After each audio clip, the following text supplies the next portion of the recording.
பறக்கோட்டி பாட்டு. சபரிமலையில் மஞ்சள் மாதா கோவிலில் மாளிகைபுரத்தின் முற்றத்தில் ஆதி தாளத்துடன் ஒலித்துக் கொண்டிருக்கிறது பறக்கோட்டி பாட்டு வழிபாடு.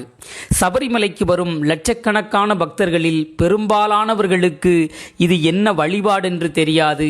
ஏதோ கொட்டடித்து கொண்டிருக்கிறார்கள் என கடந்து செல்வார்கள். உண்மையில் இது ஒரு பழங்குடிகளின் பாட்டு. கேரளாவில் பத்தனம்திட்டா மாவட்டத்தில் வாழும் பத்திரகாளியின் ஆசி பெற்ற வேலன் சமூகத்தினர் பாடும் பாட்டு. பாண்டிய இளவரசனான ஐயப்பன் தன் கடினமான காலங்களை கடந்து வரவும் அவரின் காலதோஷம் நீங்கவும் சிவபெருமானே வரையடித்து பாடிய பாட்டு பறக்கோட்டி பாட்டு.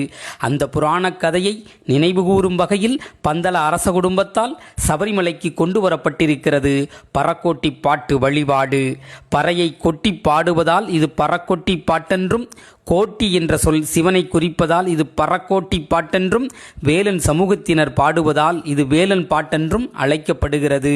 இன்றைய சூழலில் சமூகத்தை பாதிக்கும் துரதிர்ஷ்டங்கள், விபத்துக்கள் மற்றும் அடிக்கடி ஏற்படும் இயற்கை சீற்றங்களை போக்க கோவில்களில் பாடப்படுகிறது பழங்குடிகளின் பாட்டான பறக்கோட்டி பாட்டு.